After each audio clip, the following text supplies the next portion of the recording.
దయచేసి అందరూ కూడా బైబిల్ గ్రంథాన్ని తెద్దాం. అందరూ కూడా బైబిల్ తెరవండి. ప్రకటన గ్రంథము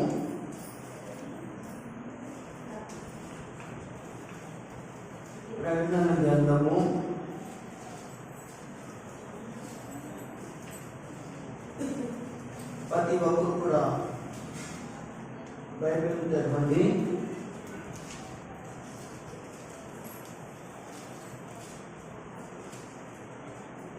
ప్రకటన గ్రంథము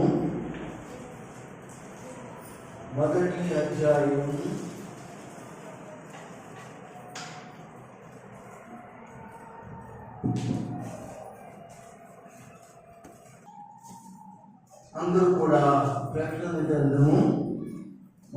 అధ్యాయం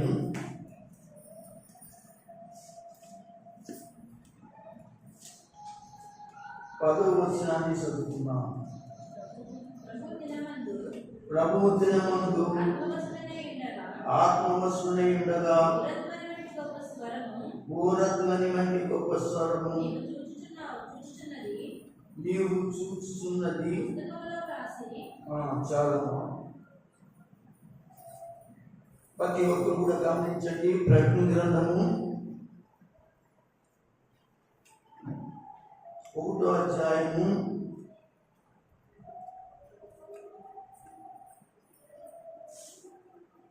10వ వచనంలో రాయబడిన మాట ఏమిటంటే, ప్రభు దినము ఆత్మవశుడై ఉండగా. జాగ్రత్తగా పరిశీలన చేద్దాం. ఈరోజు అంశం ఏమిటి అంటే, ఆదివారం ఆరాధన గుర్తించావా లేక గుర్తుందా అని మనం పెట్టుకుంది. ఆదివారం ఆరాధన గుర్తుందా లేక గుర్తించుకో అని పెట్టుకోండి. దేవుని యొక్క బిడ్డలారా, మనం కొన్ని వారాల నుంచి ఆదివారం అనేటువంటి ఒక సందర్భాన్ని ఎంత ప్రాముఖ్యమో, ఆదివారం ఎంత సంఘానికి ఆశీర్వాదకరమో, సంఘానికి ఎంత మేలుకరమో, ఆదివారం అనేది దేవుడు మన ఇంటికి నియమించాడో అనేక సంగతులను మనం నేర్చుకుంటూ వచ్చాము. ఈరోజు కూడా మనం ఆదివారం ఆరాధన గుర్తెరగాలి అనే విషయాన్ని మనం నేర్చుకుందాం. ఎప్పుడైతే విశ్వాసులు ఆదివారాన్ని గుర్తిస్తారో, దాన్ని గౌరవిస్తారో, ఆదివారాన్ని ప్రేమిస్తారో, ఆదివారాన్ని అవలంబిస్తారో, ఆదివారంలో విశ్వాసమైన వారు చక్కగా క్రమముగా ఉంటారు, వారు ప్రభు దృష్టిలో ఏ విధమైన కృపలను పొందుతారో మనము బైబిల్ నందు తెలుసుకుంటున్నాం. కనుక జ్ఞాపకం చేసుకున్నాం. ఇక్కడ ఈ ప్రకటన గ్రంథంలో 1వ అధ్యాయము 10వ వచనంలో ప్రభు దినమందు ఆత్మ వశుడై ఉండగా అని రాయబడి ఉంది. ఇక్కడ ఈ మాటకి ఆదివారానికి సంబంధం ఏమిటండి పాస్టర్ గారు అని మీరు అనొచ్చు. ఆదివారానికి ఈ మాటకి సంబంధం ఉంది. ఇక్కడ ప్రకటన గ్రంథం రాస్తూ ఉన్నది ఎవరంటే, యేసు ప్రభువారి యొక్క శిష్యులలో ఒకడైన యోహాను ఈ ప్రకటన గ్రంథాన్ని రాస్తున్నాడు. మరి యోహాను యేసు ప్రభు శిష్యులలో, యేసు ప్రభు వారి యొక్క శిష్యుల్లో అనేక మంది అనగా హతసాక్షులు అయిపోయారు. యేసు కొరకై చనిపోయారు, యేసు కొరకై మరణించారు. కానీ హతసాక్షి అవ్వకుండా, అనగా వృద్ధాప్యంలో, నిండి వృద్ధాప్యంలో చచ్చిపోయిన వాడు ఎవరంటే, హతసాక్షి కాకుండా నిండి వృద్ధాప్యంలో చచ్చిపోయిన వాడు ఎవరంటే ఈ యొక్క యోహాను మాత్రమే, ప్రకటన గ్రంథం రాసినటువంటి యోహాను. అయితే ఇతను కూడా సంపాదించుకున్నారు. ఇతను కూడా రోమా ప్రభుత్వం, రోమా అధికారులు, రోమా రాజులైన వారు సంపాదించుకున్నారు. అది సాక్షిగా మార్చాలనుకున్నాడు. అయితే ఇతను సువార్త చేస్తూ ఆయా ప్రాంతాల్లో ఉన్నప్పుడు ఏం జరిగిందంటే, ఒక రాజు అతన్ని బంధించి పట్టుకుని మరి పట్టణంలో తీసుకొచ్చి అందరు ఎదుర్కొండగా ఒక పెద్ద కాగు తెచ్చి, అంటే పెద్ద గుండు లాంటి కాగు లాంటివి తీసుకుని వచ్చి దాంట్లో నూనె పోసి కింద మంట పెట్టి ఆ యొక్క నూనెలో మరి మరుగుతూ ఉన్న నూనెలో యోహాన్ని ఆడేశారు. ఒకసారి అందరూ దేవుని స్తోత్రం చెప్తాం. అయితే ఇతడు కూడా హతసాక్షిగా చనిపోవలసిన వాడే కానీ దేవుడు అతన్ని తప్పించాడు. ఎందుకు తప్పించాడు అని అంటే, భూమి మీద ఇంకా దేవుని పని అతని ద్వారా జరిగించుకోవాల్సింది ఉంది. ఈ యొక్క ప్రకటన గ్రంథం రాయక ముందు అతన్ని నూనెలో పాడేశారు. ఈ ప్రకటన గ్రంథం అనేది మరి 22 అధ్యాయాలు ఉంటాయి. ఈ ప్రకటన గ్రంథం రాయడానికి వరకు దేవుడు అతను ఉంచాడు. భవిష్యత్తులో లోకంలో జరగబోతున్న ఇబ్బందులు, రాబోతున్న ఉగ్రతలు, రాబోతున్న పరిస్థితులు లోకానికి తెలియజేయడానికి దేవుడు అతని ద్వారా రాయించడానికి దేవుడు అతన్ని బ్రతికించుకున్నాడు. ఆ నూనెలో పడవేస్తే ఆ నూనె మరి తన శరీరము కాలిపోకుండా, బొబ్బలు రాకుండా మరి అతడు మామూలుగా నుంచుని యేసుక్రీస్తుని గురించి స్వార్థ చేసినట్లుగా మరి ఆయా గ్రంథాల్లో చెప్పబడినట్లుగా మనం చూస్తున్నాం. ప్రియమైన వారు, అతను మళ్ళా నూనె కాకులు తీసిన తర్వాత అతను పరిశీలన చేస్తే అతను ఎటువంటి మరి శరీరము బొబ్బ కానీ, తోలు కానీ, శరీరంలో ఉన్న గుళ్ళు కానీ ఏమీ రాలేదు. ఇతడు ఇలా సావట్లేదని చెప్పి ఏం చేస్తారో తెలుసా, ఇతను తీసుకుని ఒక దీవులో పాడేశారు. ఆ దీవిని గురించి ఇక్కడ రాస్తూ ఉన్నాడు. అదే పద్మస్సు దీవి అని రాయబడి ఉంది. పద్మస్సు దీవి. అయితే నేను ఇక్కడ ఇతడు సువార్త చేయకూడదు, వాక్యం చెప్పకూడదు, యేసు ప్రభు పేరట ప్రకటన చేయకూడదు. ప్రకటన చేసిన వాళ్ళు మరి రూప అధికారి యొక్క తీర్పు ప్రకారంగా సావలసిన వారే. కానీ చెప్తే మరి యేసు ప్రభు వారైతే అతను రక్షించుకుంటూ వస్తున్నందుకు ఆ యొక్క అధికారి ఇతను ఇక్కడ ఉంటే మనందరికీ స్వార్థ ప్రకటన చేస్తున్నాడు, మన ప్రజలందరికీ స్వార్థ చేస్తున్నాడు, క్రైస్తవులుగా మార్చేస్తున్నాడు. ఇప్పటికే చాలా మందిని చంపేసిన తర్వాత ఇతను కూడా సంపాదన ఉద్దేశంతో ఒక వాడ మీద అతను వేసినట్టు సముద్రంలో ఒక దీవి ఉన్నది, ఒక పెద్ద పర్వతం ఉంది. ఆ పర్వతం మీద ఎవరు ఉండరు, ఆ పర్వతం మీద ఎవరు ఉండరు.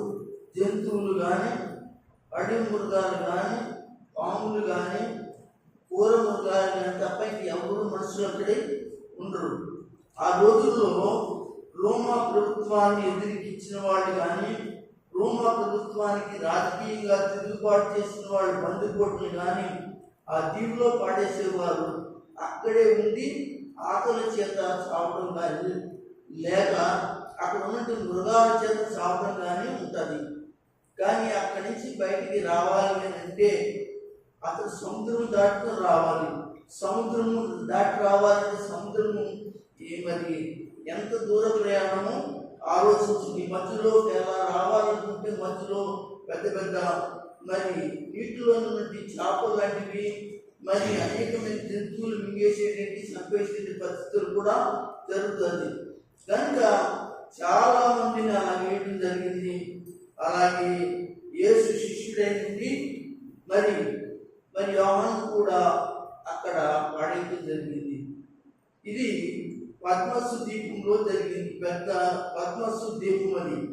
కనుక పద్మసు ద్వీపం అంటే మీకు అర్థం అవ్వాలంటే ఉన్న దేశాలు అమెరికా కానీ, రష్యా కానీ, ఇలాగ చైనా కానీ, ఇలా కొన్ని దేశాలు ఉన్న దేశాలు అవన్నీ కూడా ఎక్కడున్నాయంటే పెద్ద పెద్ద కొండల మీద, దీవుల మీద మాత్రమే కట్టబడ్డాయి ఆ దేశాలు.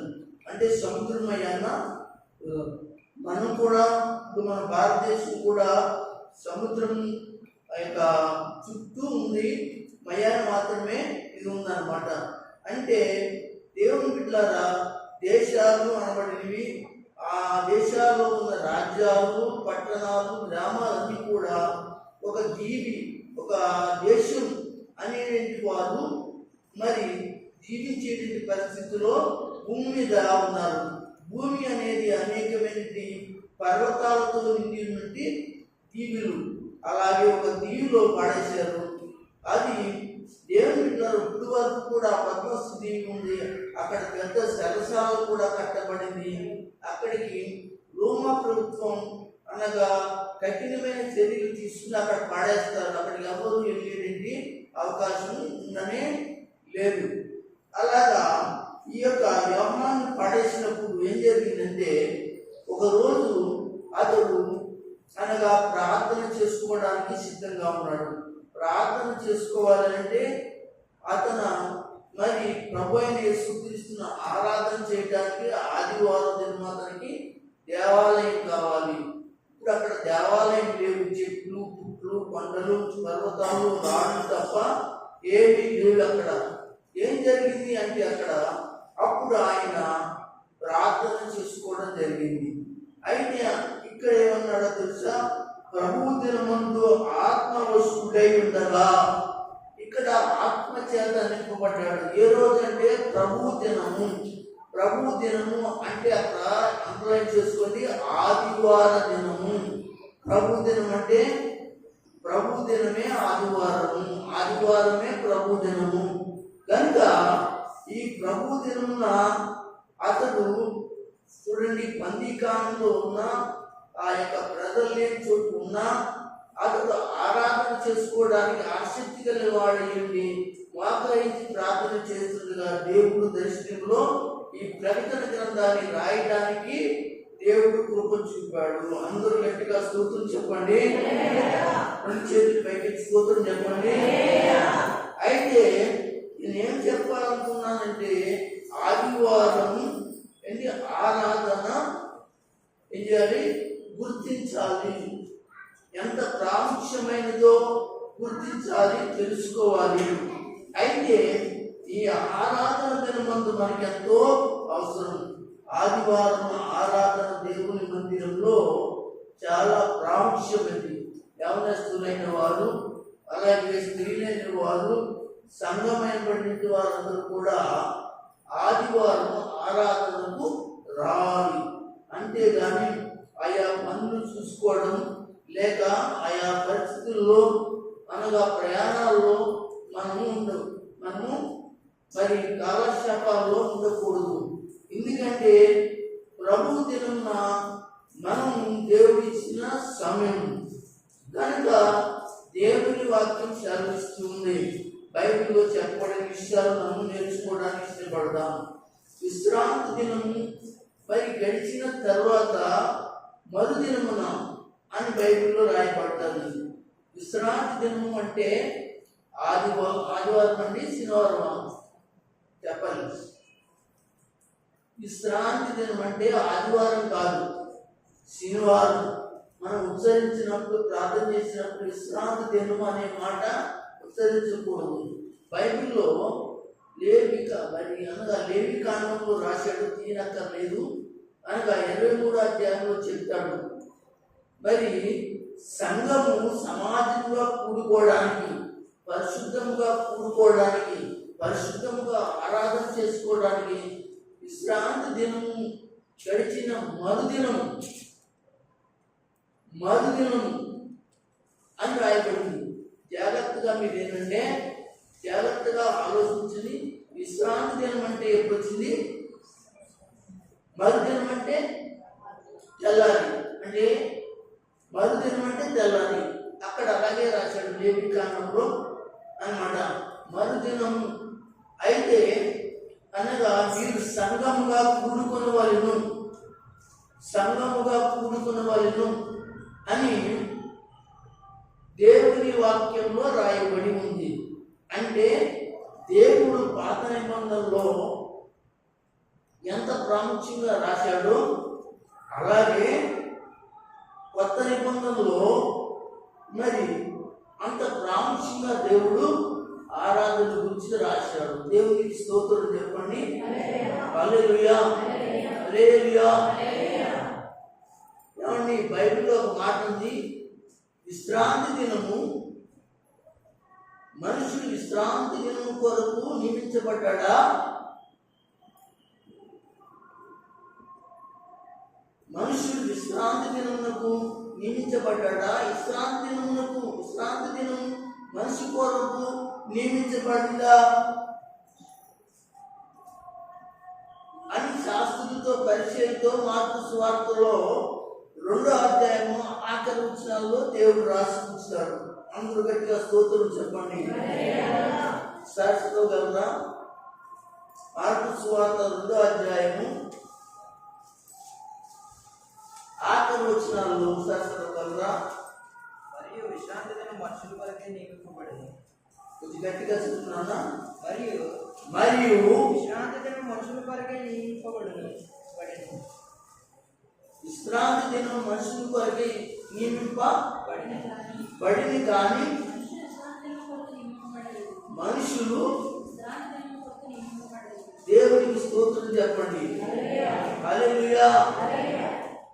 అంటే ఈ మాటలో అర్థం ఏమిటి? ఈ మాటలో అర్థం ఏమిటి అంటే విశ్రాంతి దినమునకు దేవుడైన ప్రభువు అయి ఉన్నాడు. అంటే విశ్రాంతి దినమే ప్రభువే విశ్రాంతి దినము అని ఇక్కడ రాయబడుతుంది. మనము విశ్రాంతి దినమునకు నియమించబడలేదు. మరలా చెప్తున్నాను, మన కొరకు విశ్రాంతి దినము నియమించబడింది. మన పాపముల కొరకు ఎవరు నియమించబడ్డారు? యేసయ్య. మన పాపముల కొరకు యేసయ్య నియమించబడితే విశ్రాంతి దినం మనుషుల కొరకు నియమించబడింది. అంటే యేసయ్య మన కొరకు ప్రభు అయి ఉన్నాడు. అంతేగాని ప్రభు కొరకు మనం ప్రభువులు అయి ఉండలేదు. అది దానికి అర్థం. అయితే ఇక్కడ మనం ఏం చేయాలి అంటే, ఇక్కడ ప్రభువు ఆ యొక్క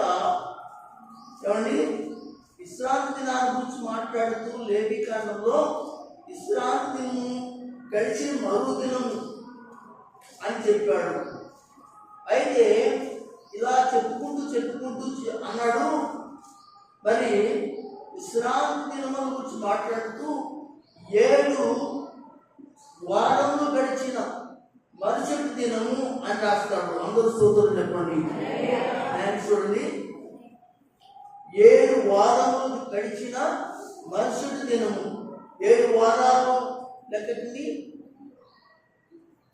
7 వారాలంట 49. స్తోత్రం చెప్పండి. ఎక్కడున్నాము? 7 వారాలు. 7 వారాలు లెక్కెడితే ఏమవుతుంది? 40. కరెక్ట్. 49 చెప్పలేండి.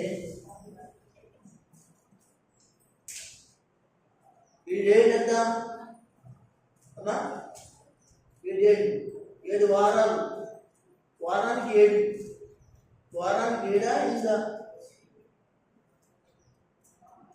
ఇందా 7 అంటదే 8. సరే లెక్కెట్టండి. చిన్న లెక్క. ఇప్పుడు ఎందుకంటే వాక్యంలోకి వెళ్ళాలంటే నాకు ఆ లెక్కతో వెళ్ళాలి. 7 వారాలు. వారానికి 8 పెడితే 7 8 అంతా లేకపోతే నా ఈ వాక్యంలోకి వెళ్ళాలంటే ఈ విషయం చెప్పండి. 7 వారాలు. వారానికి 7 రోజులు కనుక అలాగే 7 వారాలు, 2 వారాలు 14 కలుగుతుందేనా? అంటే 7 వారాలు జరిగిన తర్వాత మరుసటి దినము అంటే మరొక రోజు ఏం కాదు, ఎంత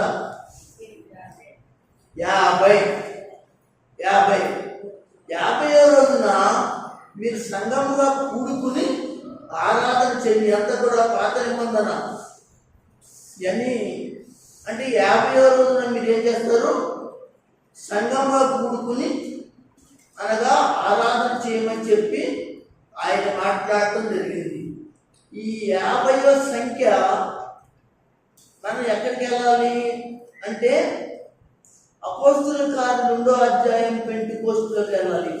50వ రోజు అంటే అనగా యూదుల యొక్క లెక్కల ప్రకారంగా 50 అనేది పెంటెకోస్తు అనే మాటకి అర్థమవుతుంది. దేవుని స్తోత్రం చెప్పండి, హల్లెలూయా చెప్పండి. అంటే పెంటెకోస్తు రోజున పరిశుద్ధాత్మ దేవుడు వచ్చాడా లేదా? ఆ శిష్యుల మీద, మేడగదిలో ఉన్న వాళ్ళందరి మీద పరిశుద్ధాత్ముడు వచ్చాడు. ఆ రోజు పరిశుద్ధాత్ముడు వచ్చాడు కనుక ఆ రోజు ఏ రోజు? ఆదివారం రోజే పరిశుద్ధాత్ముడు వచ్చాడు. దేవుని స్తోత్రం చెప్పండి. యేసు ప్రభు సిలువ వేయబడి ఎప్పుడు లేచాడు? ఆదివారం లేచాడు. అలాగే పరిశుద్ధాత్ముడు వచ్చాడు. అలాగే పెంటెకోస్తు రోజు వచ్చాడు. అర్థమవుతుందండి? అంటే ఆదివారమే పెంటెకోస్తు రోజు, అనగా పరిశుద్ధాత్మ వచ్చిన రోజే పెంటెకోస్తు దినము, ఆ రోజు ఆదివారం కనుక ఇప్పుడు ఆదివారం యొక్క ప్రాముఖ్యత ఎంత గొప్పదో మనము ఆలోచన చేసేటటువంటి వారుగా మనం ఉండాలి. దేవునికి స్తోత్రం చెప్పండి, హల్లెలూయా చెప్పండి, హల్లెలూయా హల్లెలూయా హల్లెలూయా హల్లెలూయా. బైబిల్లో దేవుడి వాక్యంలోకి వెళ్ళడానికి ఇష్టపడతాం. ఆరాధన, ఆదివారం ఆరాధన మనం చాలా జాగ్రత్తగా ఆరాధించడానికి మనం రావాలని దేవుడి వాక్యం మనకి చెప్తుంది. కనుక ఆదివారం మిస్ చేసుకోకూడదు, దాన్ని దూరం చేసుకోకూడదు. కనుక గుర్తించుకోండి, గుర్తు కలిగి ప్రతి ఆదివారం ఎన్ని పనులు ఉన్నా, ఎన్ని పరిస్థితులు ఉన్నా, ఆ రోజు ప్రభువు లేచిన రోజు. ఆ రోజు ఏ రోజు? అందరు స్తోత్రం చెప్పండి. ఏమండి, లోకస్తులకి అప్పుడప్పుడు పండుగ వస్తుంది, కానీ మనకైతే పండుగ ఎప్పుడు వస్తుందో తెలుసా? వారం పండుగే బయట చెప్పింది. దేవుడి స్తోత్రం చెప్పండి. ఇది నిజం. క్రైస్తవులకి వారం పండుగే, ప్రతి ఆదివారం పండగ, ప్రతి ఆదివారం పండగే. చక్కటి పండగకి బట్టలు వేసుకున్నట్లు, మరి అనగా పండగకి చక్కటి తరుముకున్నట్టు, చక్కటి పూలు పెట్టుకుని చక్కని తయారై ఎలాగైతే పండగకి ఎంత అందంగా తీర్చిదిద్దిగా ఉంటారో, చక్కగా ఉంటారో, పండగ రోజు ఎంత సంతోషంగా ఉంటారో అంత సంతోషం అనగా ఆదివారం పండగ. ఆదివారం పండగ ఎవరికంటే క్రైస్తవుడి. వారానికి ఏమండి, సంవత్సరానికి ఎన్ని పండుగలు వస్తాయో తెలియదు, కానీ మనకైతే సంవత్సరానికి 52 పండుగలు వస్తాయి. అందరూ స్తోత్రం చెప్పండి. ఎన్ని పండుగలు వస్తాయి? 52 పండుగలు వస్తాయి. మధ్యలో చిన్న చిన్న పండుగలు చేసుకుంటూ ఉంటాం. ఏ పండుగ? స్తుతి పండుగ, ఏమండి ఉపవాస పండుగ, ఏమండి కృతజ్ఞత పండుగ. విన్నారా? ఇవన్నీ కూడా పండుగలే. రకరకాల పండుగలు, మనకి చాలా పండుగలు మనకి ఉన్నాయి. అయితే మనం ఆదివారం ఆరాధన అనేది చాలా గుర్తించి సంఘంలోనికి మనము ఆదివారం చర్చిలోకి రావాలని మరొకసారి మీకు నేను తెలియజేస్తున్నాను. వస్తే ఏమిటి? ఏప్రిల్కి రాసిన పద్ధతి ఎందుకు రావాలో మనం చదువుకున్నాం. ఆదివారం మనం ఎందుకు రావాలి?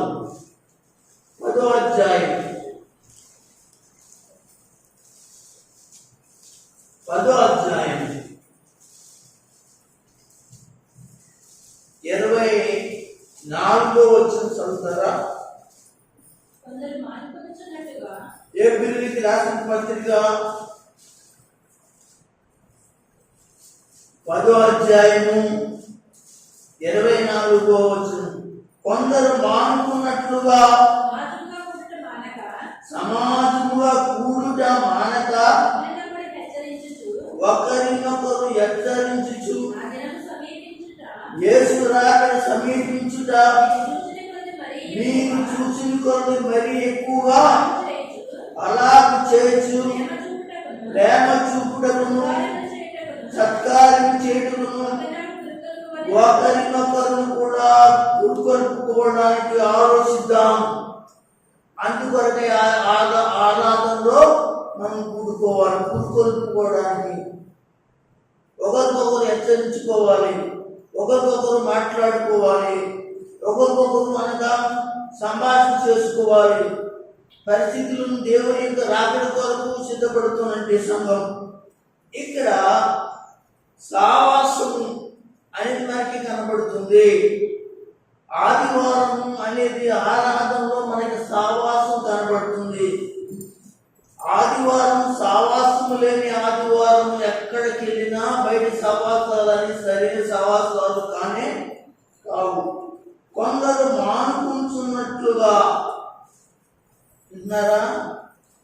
కొందరు మానుకున్నట్లుగా దేవుని తెలుసుకుని ప్రభువుని అంగీకరించి ప్రభువుని రక్షకుడుగా అంగీకరించి నమ్మి బాప్తీసం పొంది ఆయన రాకడి కొరకు సిద్ధపడుతున్నటువంటి సంఘము కొందరు మానుకున్నట్లుగా సమాజంగా కూడుట మానక.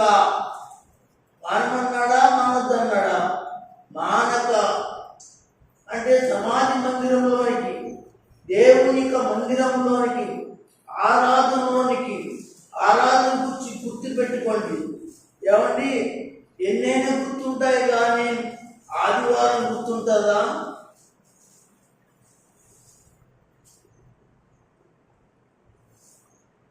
ఏమండి, ఆదివారం గుర్తుందండి, సోమవారం గుర్తుంటుందండి సంతకి వెళ్తానండి, మంగళవారం గుర్తుంటుందండి ఎక్కడికి వెళ్తానండి, బుధవారం, లక్షవారం, శుక్రవారం అన్నీ గుర్తుంటాయండి, శుక్రవారం గుర్తుంటుందండి, శనివారం గుర్తుంటుందండి. ఏమండి, ఆదివారం కూడా ఎందుకు గుర్తుందండి? పలానా చోట పలానా దిక్కున పెళ్ళి ఉందండి, పలానా చోట పని ఉందండి. ఆదివారం దాని గురించి కాదు నేను చెప్పేది. ఆరాధనకి రావడానికి గుర్తు నీకు ఉంటుందా? గుర్తుందా? రమ్మని చెప్పాడు ఆయన. ఆరాధన నువ్వు ఆదివారం ఆరాధన నువ్వు దొంగిలించకూడదు అనే విషయాన్ని నీకు గుర్తుందా? గుర్తుంటే నువ్వు దొంగిలించవు, దొంగిలించబడవు. కనుక నువ్వు ఆరాధన దొంగిలిస్తున్నావు అంటే సాతాను నువ్వు దొంగిలిస్తాడు. విన్నారా? ఆదివారం మనము దొంగిలిస్తే సాతాను మనం దొంగిలిస్తాడు. ఆలోచిద్దాం. ఆదివారం దొంగిలిస్తే సాతాను మనం దొంగిలించడం ఏంటండి? ఆదివారం దొంగిలించమంటే నిన్ను ఆరాధనలోకి వెళ్ళకుండా నిన్ను దొంగిలించిన వాడెవడు? సాతానే. సాతాను చేతిలో దొంగిలించబడ్డావు. కనుక దేవుని వాక్యం చెప్తూ ఉంది, ఆరాధన గుర్తించుకో, ఆరాధించడానికి ఇష్టపడు.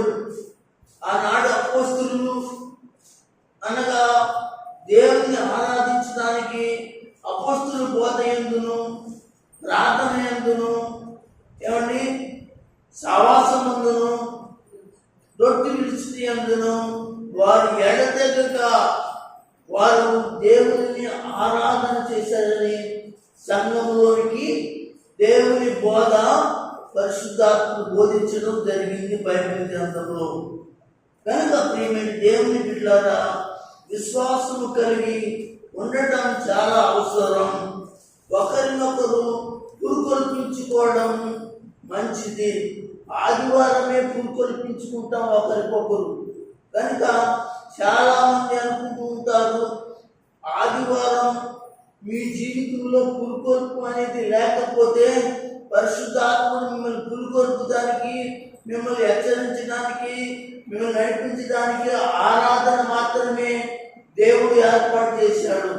నీకు తెలియాలన్నా, పాపం అంటే నీకు తెలియాలన్నా, మంచి అంటే తెలియాలన్నా, సహాయం అంటే తెలియాలన్నా, నీతి అంటే తెలియాలన్నా, పరిశుద్ధత అంటే తెలియాలన్నా, ఒకరి పట్ల ఒకరు ప్రేమ కలిగి ఉండాలంటే తెలియాలన్నా, ఒకరి పట్ల ఒకరి జీవితాలు ఎలా ఉన్నాయో, ఎలా ఉంటారో అనేది దేవుడు వాక్యం ద్వారా పురుకొల్పి మనను ఏం చేస్తున్నారంటే ఆయన కొరకు ఆరాధనలో మనం సిద్ధపరుస్తున్నాడు. కనుక దేవుడు బిడ్డలారా, ఆరాధన ఎంతో అవసరం. ఆరాధన లేని మనిషిగా ఉండవచ్చును కానీ అతను మాత్రము దేవుని బిడ్డ సజీవమైనది మనిషి కాదు అని బైబిల్ గ్రంథంలో ప్రకటన గ్రంథం 2వ అధ్యాయంలో 2వ వచనంలో ఈ విషయం చెప్తాడు. దేవునికి స్తోత్రం చెప్పండి. హల్లెలూయా. నువ్వు బ్రతుకున్నావని మాత్రం పేరు మాత్రం ఉంది కానీ నువ్వు మాత్రము మృతుడివే. కనుక నువ్వు మృతుడివే అంటే ఈ లోకంలో నువ్వు ఏం చేపట్టావంటే, జీవిస్తున్నంత కాలం ఈ లోకంలో ఆరాధన లేనంత కాలం నువ్వు మృతుడితో సమానమని దేవుని వాక్యం చెప్తూ ఉంది. గట్టిగా అందరూ స్తోత్రం చెప్పండి, చెప్పండి. అంత మాత్రమే కాకుండా దేవుడు హెచ్చరిస్తున్నట్టు ఆయన మాటలకు ఆదివారం మన పురుకొల్పి బలపరచడానికి ఆయన మనకి సహాయం చేస్తుంటే ఎంత భాగ్యం అండి. మనం మంచిగా నడిపించి నాయకుడు మనకి పరుచుతారు. కనుక ఈ సమయంలో దేవుని వాక్యం మాట్లాడుతున్న విషయాన్ని మనం జ్ఞాపకం చేసుకుంటాం. అంతేకాకుండా ఆదివారం ఎందుకు గుర్తు పెట్టుకోవాలంటే, ఆదివారం దేవుని మందిరంలో దేవుని వాక్యం ఉంది. ఏముందండి? అవును, ఇంట్లో అన్నీ ఉంటాయి. ఇంట్లో మంచి స్వీట్లు ఉంటాయి, ఇంట్లో మంచి కేకులు ఉంటాయి, ఇంట్లో మంచి పరా ఉంటుంది, ఇంట్లో మంచి మాంసం కూర ఉంటుంది, ఇంట్లో కావాల్సిన పదార్థాలు రకాలన్నీ కూడా ఉంటాయి. కానీ మీ ఇంట్లో ఏం లేదు తెలుసంటే దేవుని వాక్యము లేదు. దేవుని వాక్యం ఎక్కడుంది? దేవుని మందిరంలో ఉంది కదా. అల్లు చెప్పండి, మీరు నమ్ముతున్నారా లేదా?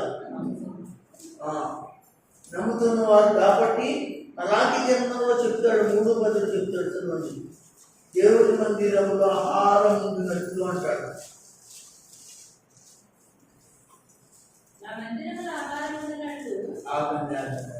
సరిపడుతున్నట్లు ఒక్క మాట సార్. ఆయన మందిరంలో ఏముంది? అజు పిల్లలు చూస్తున్నారా? ఆయన మందిరంలో ఏముంది? ఇంట్లో ఏముంది? పర్వా ఉంది.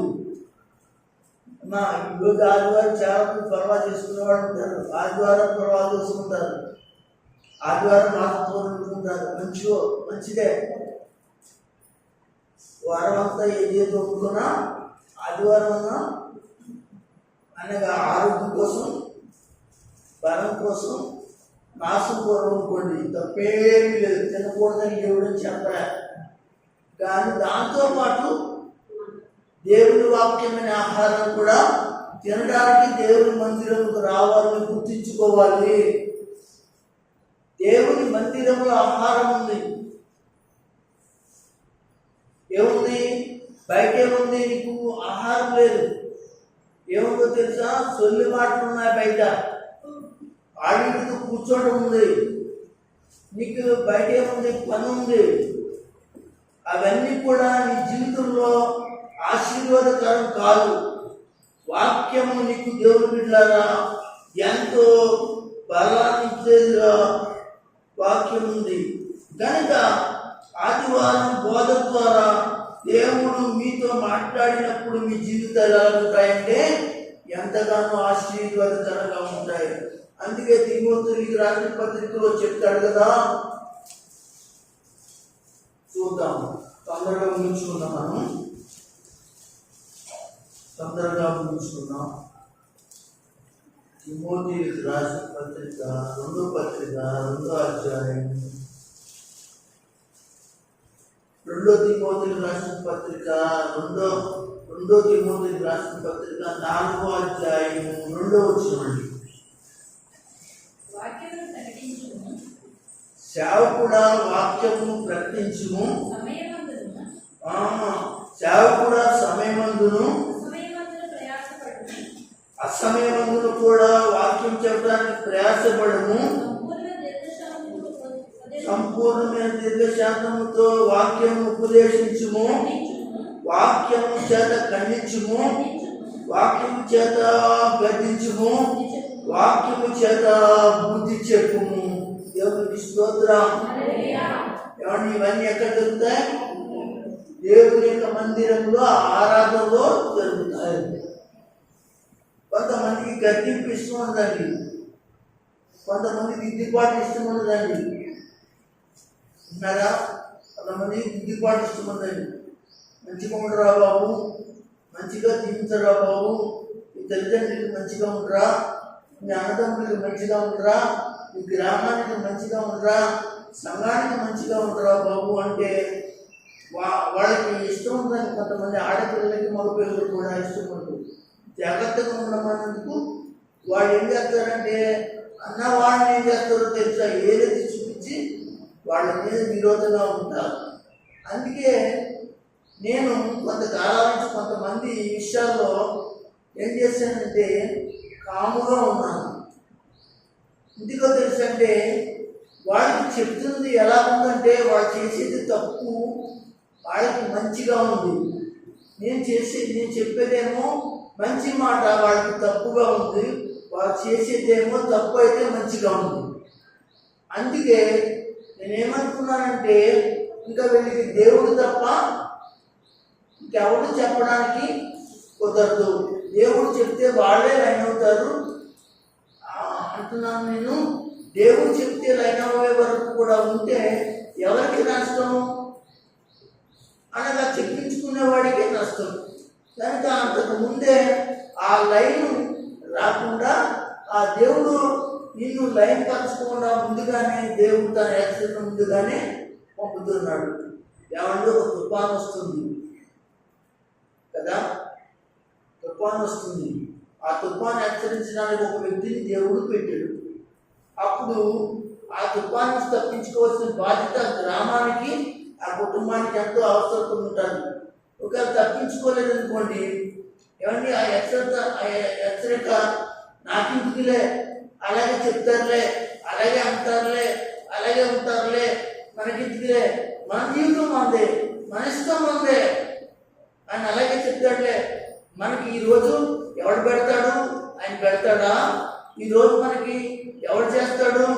అవును, తలకి మించినవి వాటి చేసుకుని ఇబ్బంది పడవలసిన అవసరం ఏముంది? దేవుని ఆరాధన దొంగిలించవలసిన అవసరం ఏముంది? దేవుని బిడ్డలారా ఆలోచించింది. దేవుడు నీకు ఎంత శక్తిని ఇచ్చాడో అంత శక్తినే నువ్వు ఉపయోగించుకోవాలి. కానీ నీకు శక్తి కాని విషయంలో ఎందుకు వెళ్ళకూడదు? బిడ్డలారా, ఎందుకో తెలుసంటే, మనం కూడా చాలాసార్లు దేవునికి దూరమయ్యి దేవుని యొక్క మాట వెనుక దేవుని ఆశీర్వాదాలు మనం పోగొట్టుకోవడం జరుగుతుంది. అయితే అలాంటప్పుడు దేవుని సేవకుడు వాక్యం చేత మాట్లాడటం జరుగుతుంది. కనుక అది ఎప్పుడు జరుగుతుంది? ఆదివారం మాత్రమే జరుగుతుంది. ఆదివారం వాక్యం చర్చిలో ఉంటుంది. కనుక వాక్యము ప్రకటించుము. సేవకుడు ఏం చేయాలి? సేవకుని అనుకున్నా పర్లేదు, తిట్టుకున్నా పర్లేదు, వాక్యం ప్రకటన చేయాలి. ఏమన్నా గుడికి రావట్లేదు అని వాక్యం ద్వారా మాట్లాడినా, నన్ను ఏమనుకున్నా పర్లేదు, సమయం అందును అసమయం అందును అస్సలు పాస్టర్ గారు ఒకసారి కాదు, ప్రతిసారి ఇదే మాట రావట్లేదు. సమయమందును అసమయమందును మేము అడుగుతూనే ఉంటాం. నువ్వు వచ్చిన అడుగుతాం, రాకపోయిన అడుగుతాం, పదార్థ కనపడి అడుగుతాం, ఇంటికి వచ్చిన అడుగుతాం, ఎక్కడ ఉన్న అడుగుతాం, చర్చిలోకి వచ్చిన అడుగుతాం. ఇంకా మాకు సమయము అసమయం అనేది ఏమి లేదు. ఎందుకంటే తెలుసా, మేము మీకు బోధ చేసేవాళ్ళము, దేవుని దగ్గరికి నడిపించేవాళ్ళము. కనుక ఇక్కడ సమయమందును అసమయమందును ప్రయాసపడుము. ఆయన ఏమన్నాడు? ప్రయాసపడమన్నాడా, నోరు మూసుకోమన్నాడా? ఏమా నోరు మూసుకోమన్నాడా? ఈరోజు తొందరగా వెళ్ళిపోయావు, నోరు మూసుకో, వచ్చే వస్తాడులే, లేవట్లేదు లేదు. అది స్టార్టింగ్లో ఖచ్చితైతే ఒక రకం ఉంటుంది. ఇలా ఉండదు. ఆదివారం ఆరాధన మానేసి ప్రభుత్వాలు తీసుకోవడానికి పరిస్థితికి వస్తారా? తీసుకోవచ్చా? ప్రతి ఆదివారం కూడా ప్రభుత్వాలు తీసుకోవాలని వాక్యం ఉంది. ఎక్కడ కొన్ని రాసిన పత్రికలో 11వ అధ్యాయం ఉంది. ఏం చేయాలి? ఆదివారం కూడుకున్నప్పుడు ఏం చేసుకోవాలంటే ఆయన మరణ పునరుత్థానాలను జ్ఞాపకం చేసుకోవాలి. అంటే ఆదివారాలు జ్ఞాపకం చేసుకోవాలి. ఆయన రాకడి జ్ఞాపకం చేసుకోవాలి. ఆయన లేచింది జ్ఞాపకం చేసుకోవాలి. ఆయన మరణం జ్ఞాపకం చేసుకోవాలి. అప్పుడే బల్ల అనేది నీ జీవితంలో ఒక ఆశీర్వాదకరంగా ఉంటుంది. మీరు అలాగే చెప్పండి, మాకు అడిగి ఉన్నప్పుడు తీసుకుంటా ఉంటే అది మీ ఇష్టం. ఇంకా మేము ఏమన్నా వాక్యం మాత్రం చెప్తాం, ఎందుకు చెప్తాం, కరెక్ట్ చెప్తాం. ఈ విధంగా చేయండి, బాగుంటుంది మీకు అని మేము చెప్తాం. మా మాట దేవుని మాట కాబట్టి మీరు ఇంటే దీవించబడతారు. ఇక్కడ అంటున్నాడు కదా, ఏమంటాడంటే సంపూర్ణమైన దీర్ఘశాంతంతోనూ ఉపదేశం ఎవరి ఈ రోజున ఉపదేశించి సంఘానికి ఉపదేశించేటువంటి సేవకుడు అవసరం లేదు. వాక్యం ఉపదేశించి సేవకుడు అక్కర్లేదు. సువార్త చెప్పే సేవకుడు సంఘానికి అక్కర్లేదు. ఖండించే సేవకుడు అక్కర్లేదు. అనగా దిద్దే సేవకుడు అక్కర్లేదు. అయితే ఇప్పుడు ఎవరు కావాలంటే ఖండించేవాడు అక్కర్లేదు, గర్దించేవాడు అక్కర్లేదు, బుద్ధి చెప్పేవాడు, మంచి జ్ఞానం చెప్పేవాడు. బుద్ధి అంటే జ్ఞానం చెప్పేవాడు అక్కర్లేదు. ఎందుకనగా అంటున్నాడు ఇక్కడ.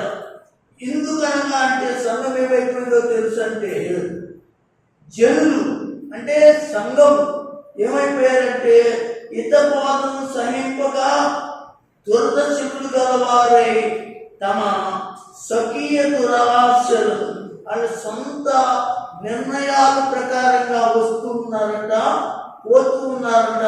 స్వకీయ దురాశలు, అదే వారి సొంత ఆలోచనల చేత వారు వస్తున్నారు. అలాంటి బోధనను వాళ్ళు ఏం చేసుకుంటున్నారంటే ఇది పోగు చేసుకుంటున్నారు. దేవునికి స్తోత్రం. ఆరాధిస్తుండే ఆరాధికులారా, ఆరాధన చేస్తున్న దేవుని యొక్క సంగమా, స్త్రీలారా, పురుషులారా, ఆదివారం ఆరాధన గుర్తించుకో. ఇంటికి వస్తున్నావు, ఇంటికి వెళ్తున్నావు, ఒకసారి ఆలోచన చేయి. కనుక మరొక మాట ఏంటో తెలుసా, ఆరాధన ఎందుకంటే మనమందరం కూడా కూడుకున్నప్పుడు ప్రార్థనలో పాల్గొంటాం. అదే రాసిన సువార్త ఇంకొక భాగంతో ముగించేస్తాను. 18వ అధ్యాయము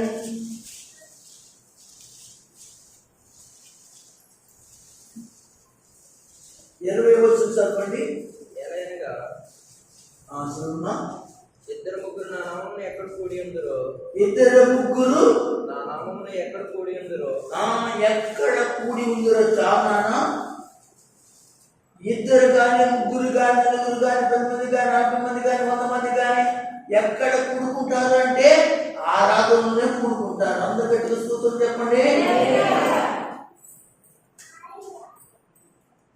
అంటే ఆదివారం ఆరాధన ఎందుకు గుర్తు పెట్టుకోవాలంటే సంఘ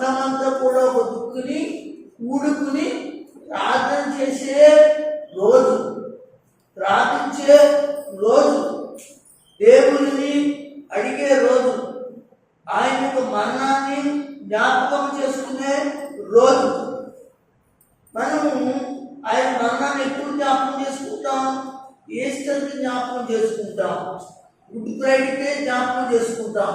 అప్పుడు కాదు, ప్రతి ఆదివారం కూడా జ్ఞాపకం చేసుకోవాలని కొరింథీయులకు రాసిన పత్రిక 11వ అధ్యాయంలో చెప్తాడు. తలనక్కర్లేదండి, 11వ అధ్యాయం, మొదటి కొరింథీయులకు 11వ అధ్యాయం 26లో 27లో చెప్తాడు అన్నమాట.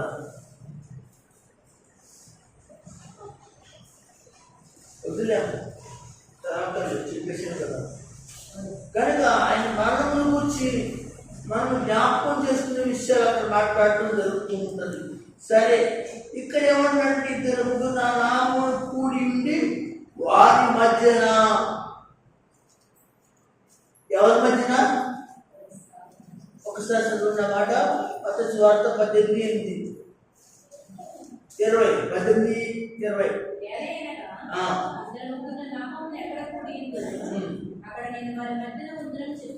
వారి మధ్యన, దేవుని స్తోత్రం చెప్పండి. వారి మధ్యన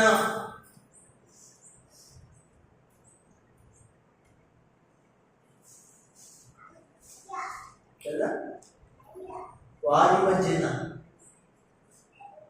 సంఘస్థుల మధ్యన దేవాలయం ఉండాలి, సంఘస్థుల మధ్యన దేవుని మందిరం ఉండాలి, సంఘస్థుల మధ్యన ఆరాధన ఉండాలి. ఇది మాట్లాడటం 25 చదువుని 25:8 నిర్మాకాండం. అది అంటే ఇశ్రాయేలు సంఘంలో, ఇప్పుడేమో నూతన సంఘం అనబడినటువంటి కొత్త నిబంధన సంఘములో, అప్పుడేమో ఇశ్రాయేలు సంఘం అనబడినటువంటి, అనగా వారి మధ్యన సుగమా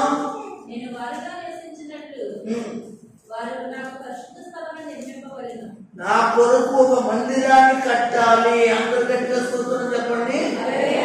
ఆ మందిరం కడితే ఆ మందిరంలో నాకు ఆరాధన మీరు చెయ్యాలి. మందిరం ఉంటే సరిపోతుందా? కుదరదు. అందులో ఆరాధన చేసే ప్రజలు కావాలి.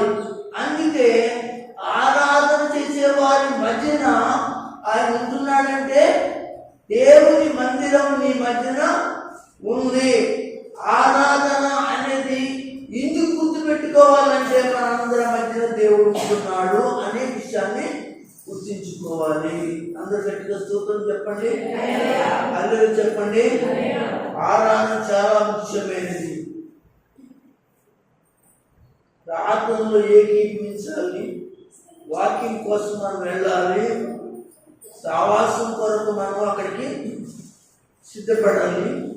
ఇదంతా ఎక్కడ జరుగుతుందంటే ఆదివారం ఆరాధనలో జరుగుతుంది కనుక గుర్తించుకుని అక్కడికి రావాలి. ఇంకొక మాట చదువుతాం, కుటుంబంతో వెళ్ళాలి ఆరాధనకి. యెహోషువ 24, యెహోషువ 24:15 వచ్చింది.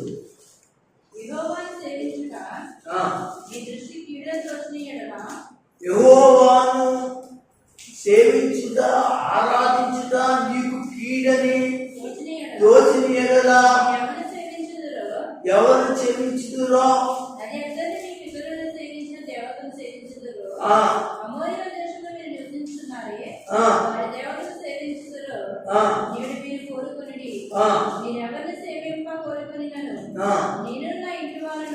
చూడండి, యెహోషువ అంటున్నాడు ఇశ్రాయేలుతో, మీరు ఎవరిని సేవిస్తారో, మీరు ఎక్కడికి పోతారో, ఎక్కడ ఆరాధన చేస్తారో, ఎక్కడ పూజిస్తారో, మొక్కుతారో చేసుకోండి.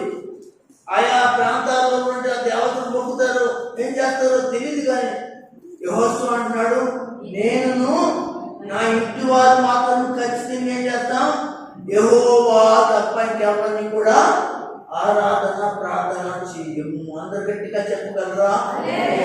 స్తోత్రం చెప్పగలరా? కనుక ఏం చేయాలి? ఆరాధన ఇందువరకు నీకు దేవుడు ఏర్పాటు చేశాడు. ఆదివారం అంటే నీ ఇంటి వారితో కూడా రావడం కదా, నీ ఇంటి వారితో రావాలి. కనుక నీ ఇంటి వారితో రావాలి అంటే నీ పిల్లలకు చిన్నప్పటి నుంచి ఏం చేయాలి? దేవుని వాక్యాన్ని వాళ్ళకి చెప్పాలి. యేసయ్యను గురించి మాట్లాడాలి, ఆయన ప్రేమను గురించి మాట్లాడాలి, ఆయన ఇష్టాన్ని గురించి మాట్లాడాలి, ఆయన చేసిన కార్యాల గురించి మాట్లాడాలి.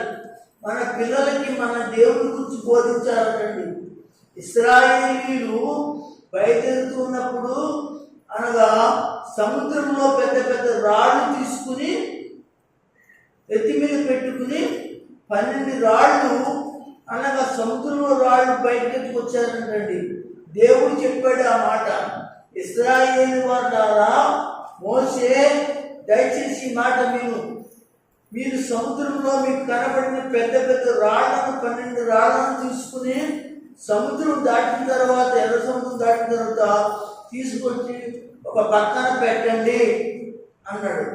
ఎందుకు అంటే ఈ రాళ్ళు చూసినప్పుడు మీ పిల్లలు ఈ అద్భుతాలు చూడలేదు కదా, ఈ ఆశ్చర్యాలు చూడలేదు కదా, నీకు చేసిన కార్యాలు చూడలేదు కదా, వాళ్ళు అడుగుతారు ఈ రాళ్ళేంటి, ఈ గుట్లేంటి, ఇవేంటి అని అడిగినప్పుడు అప్పుడు మీ పితరులైనటి వారికి దేవుడు చేసిన అద్భుతాలు జ్ఞాపకం చేసి వాళ్ళకి చెప్పి వాటిలో ఈ రాళ్ళు కూడా పలానా యొక్క సముద్రం అనగా ఎర్ర సముద్రం వచ్చాం అని చెప్పడానికి వాళ్ళకి నేర్పించండి అని అంటాడు. కనుక మనము మన పిల్లలకు దేవుని గురించి మనం చదువుకున్నాం. పెద్దవాళ్ళు, ఆడవాళ్ళు చదువుకున్నారు, మగవాళ్ళు చదువుకున్నారు కనుక మన పిల్లలకి ఏం చేయాలంటే దేవుని వాక్యాన్ని చదవమని చెప్పాలి. అవసరమైతే మనం తీసి వాళ్ళు కూర్చోబెట్టి చదివించాలి. అది అప్పుడు మన పిల్లలకి, మన ఇంటి వారికి దేవుని సన్నిధిలో ఒక ఆరాధనలో నడిచిన వారుగా, నడిపించే వారుగా చేస్తాం. అందుకే ద్వితోపదేశ కాండము 6వ అధ్యాయం 6వ వచనం నుంచి 7వ వచనం వరకు కూడా మాట చదువుకున్నాం. ద్వితోపదేశ కాండము 6వ అధ్యాయం ద్వితోపదేశ కాండం 6వ వచనం నుంచి 7వ వచనం చదవండి. ఇదిగో నేను నీకు చెప్పిన ఏ మాటలైతే ఉన్నాయో నీ హృదయంలో ఉండాలి. ఇశ్రాయేలు పైన ఇశ్రాయేలు అని మొదలెట్టాడండి.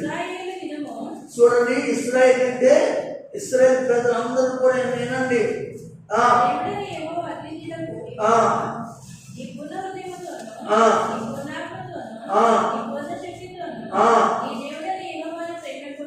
అవును, ఇదిగో సేవింపాలి, మీ దేవుని మీ కుటుంబాలు సేవింపాలి అంటే ఇక్కడ నేను ఇచ్చేది వాక్యాలని కూడా మీ పిల్లలకు నేర్పించాలనే ఉద్దేశంతో మాట్లాడుతున్నట్టు మాటలు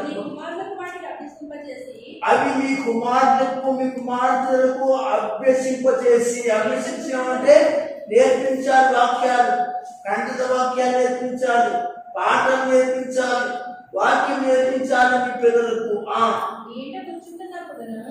ఇంట్లో వచ్చినప్పుడు, త్రావలో నడిచినప్పుడు, పడుకున్నప్పుడు, లేచినప్పుడు వాటిని గురించి మాట్లాడాలి, చెప్పాలి.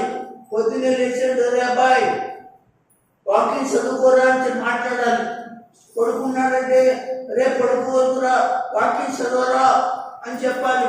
ఒక పాట పాడుకోరా అని చెప్పాలి. దారంటే వెళ్తున్నప్పుడు బైబిల్ పట్టుకెళ్ళరా, మధ్యలో ఎక్కడన్నా అనగా సమయం దొరికితే చదువుకోరా అని చెప్పాలి. ఎంత చక్కగా దేవుడు చెప్తున్నాడు. ఇలాగా చెప్తూ ఉంటున్నారు.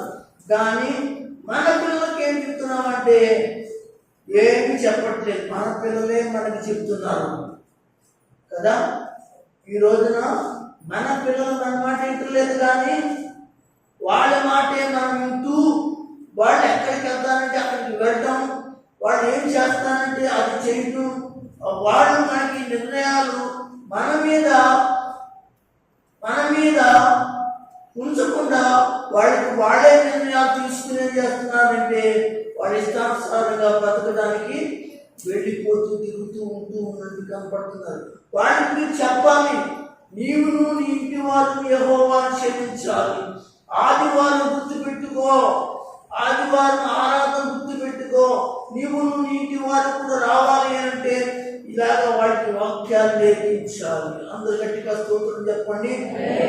కనుక దేవుని సంగమా, ఇదిగో ఈ ఆదివారం దినాన్ని గురించి అనేక సంగతులకు ముందు నేను మాట్లాడాను.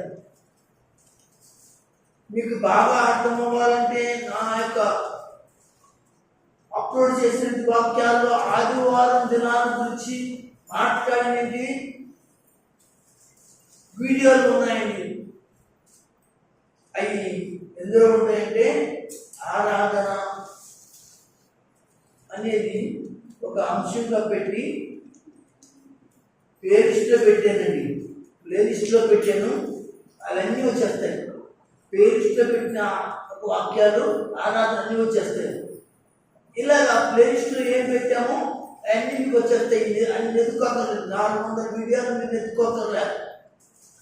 కనుక దయచేసి మీరు ఏం చేస్తారో తెలుసండి, ఆరాధనను ఫాలో అవ్వండి, ఆరాధన మిస్ చేసుకోకండి. ఆరాధన దొంగిలించేటువంటి కుటుంబాల్లో ప్రతి ఒక్కరికి చెప్పి నడిపించుకోండి. మీ పిల్లలు ధన్యులైనట్లు మీరు ధన్యులైనట్లుగా దేవుడి కొరకు జీవించండి, ఆశీర్వాదాలు పొందండి. అప్పుడు దేవుడు మిమ్మల్ని చూసి ఆనందించి ఈ కుటుంబాలు మిమ్మల్ని కూడా దేవుడు చెప్పినట్లుగా వారి యొక్క కుటుంబాలు తుది నిర్ణయం వరకు కూడా దీవెనకరంగా ఉంటాయని మాట్లాడినట్లుగా మీ కుటుంబాలు కూడా దేవుడు ఆశీర్వాదకరంగా చేస్తాడని తెలియజేస్తూ ఈ మాటలను అందరి ఇంట్లో ప్రభు దీవించి ఆశీర్వదించును గాక. రెండు చేతులు పైకి స్తోత్రం